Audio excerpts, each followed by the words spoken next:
What's up everybody, it's Sam here from the Gemini martial arts team once again, and today with me I have got Simply France, lots of lovely French songs which I've been listening to in my car radio on the way to training. But that's not important. What is important is today we're going to go over the Taekwondo jumping spinning crescent kick. Booyah!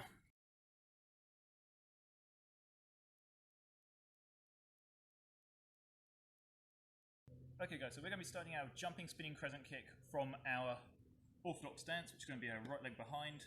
We've explained this numerous times in different videos. And we can either be in a neutral stance, or we can be in a WTF side stance. For the purpose of this video, I'm actually going to be in a side stance because it's going to be easier to demonstrate. So, we're going to get into our side stance, orthodox. You can have a guard up, you can have a guard low. Doesn't matter in this video because we're just going to be using our legs. And like any technique that you want to do, you can break this down into separate stages. And the first stage that we're going to be practicing on in our stance, we're literally going to bounce. You're going to be on the balls of your feet, so you're not going to be flat-footed. Balls of the feet, flex those ankles, flex those knees, flex those hips, and simply spring up. That's going to be the first point we're going to be doing. So from here, up. When you're starting out, it's okay to bounce down low to generate the lift and the momentum. When you get a little bit more advanced, you tend not to actually exaggerate that lift because that's just going to be very transparent to what you're going to do to your opponent. They're going to see, okay, you're going to be doing a jumping technique if you squat down low first to launch yourself upwards. So over time, you'll actually learn not to bounce down too low. First stage, bounce. Bounce. Once more. Generate and lift. So that's going to be the first stage of a jumping spinning crescent kick. I've said before in numerous videos, when you do jumping techniques, you don't need to jump too high off the ground. Even a jump of about that is going to generate enough force. With a jumping crescent kick, it's different. To be able to actually do the technique successfully, you actually need to be able to jump quite high. So everything I said in previous videos doesn't apply to the jump in the jumping spinning crescent kick. Your next stage you're going to do, from here, once you've jumped, learn how to tuck your legs up. From the front, tuck your legs up. You're not going jump, legs sticking down like sticks. You want to bring it up into a tuck. So work on that. Squat, tuck. This is actually a good exercise in itself as well. Tuck. Tuck. And once more. Tuck. Okay, so once you've worked on that for a while, you're generating a bit of lift, you're building confidence about getting both your feet off the ground and tucking your legs up. The next stage is going to be adding a spin. So from here, you will be doing like so. Again, and around. The spin doesn't need to be a complete rotation. You can jump spin and end up in your southpaw stance. You don't need to end up all the way back in your orthodox. Personal preference. So from here, a couple more times. Spin. Spin. Spin. Adding the spin into the practice stages gets you used to actually spinning your body whilst it's airborne as well. The more you do that, the more confidence you'll build up, the easier it will be to do this technique.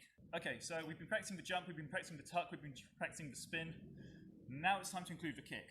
We've done a previous video about the differences between a traditional crescent kick and a sports crescent kick. For the jumping spinning crescent kick, it's actually going to be the traditional one you're going to do. When you do the crescent kick, your hips and your shoulders are going to be facing forwards. When you do a spinning hook kick, which a lot of people get confused with, a spinning hook kick, you'll start off the same, you'll turn. However, from here, your body will pretty much stay to the side, facing side on. You'll lean back in order to get the reach for your kick. With a spinning hook kick, you're actually striking as well with either the heel or the sole of your foot. With a crescent kick, your body's going to be up, striking that knife edge in a circle. So spinning hook kick, Turn, body stays side on, lean back to get the reach, spinning crescent kick, turn, carry your body forward, shoulders end up facing towards your target. So we're going to be using that traditional spinning crescent kick into this technique as well. So at what point do you actually throw the kick? Personally, I do it as I'm actually doing the spin. So if you try doing the kick from your first jump, something like that's going to happen. You're going to do yourself an injury, you're not going to do the kick. So from here, it's about here. Imagine I'm on board. From here, I'm spinning, my momentum's coming this way, that leg can come through and spin with the momentum. But you do the kick whilst you're in the air.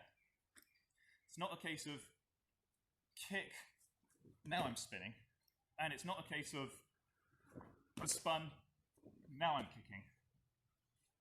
Kick as you're in the air. So I'll try to do as slow-mo as I can from here. There. Again. There. Once more slow. There. I'm going to do it fast mode. From here. Pressure. Again. Pressure. And again. Pressure. See it from the side. Pressure. Again. Pressure. Once more. Pressure. So now on to technicalities. When are you going to throw a jumping spinning crescent kick in sparring? Well, crescent kicks are very short-range techniques. So, don't think of it as a long-range spinning hook kick as we explained before. Spinning hook kick is a long-range technique. You want to get that distance from your opponent. Crescent kick, you're going to be much more shorter. Remember, you can't stretch out your hips so much. Your hips are going to be much more in close. Your kick's going to be like so. Or about an arm's width away from you. So your opponent will be about here-ish. They're ideal if your opponent is trying to charge you down. You wait for them to come in. They're doing feints. They come to lunge in. You jump, spinning crescent kick across the face. If you're doing point sparring, you'll gain something like a ridiculous amount of points, maybe 4 points more. Some sparring competitions I've done. Also risks as well actually causing a knockout. All of that momentum is going into the side of your foot, going to somebody's face. You're going to cause some damage. So it's practical from both a sports aspect, also as well if you want to actually do like knockdown K1 fighting as well. However, it's worth saying this technique is not a spam technique. You can't be throwing the spinning crescent kick all the time in a sparring competition. One, it takes a lot of energy if you're not used to it, so you're going to exhaust yourself. Two, it has an element of surprise as well. If your opponent charges in and suddenly you jump up and spin and crescent kick them, they're not going to expect it per se. The more you keep doing it, the more your opponent's going to know that that's what you enjoy doing. As well, also, as we explained at the beginning, if I enjoyed using the jumping spinning crescent kick in a spar, and all I was doing was always flexing and backing my knees, my opponent's going to clock on and think, okay, he's going to get ready to do a jumping technique. So he may lunge in, and then lunge back out. Jump, spin, crescent kick misses, then he comes in with something of his own. So use it sparingly, use it as almost like a secret you've got up your sleeve, a trump card. Those are the key features of the jumping, spinning crescent kick. Yes.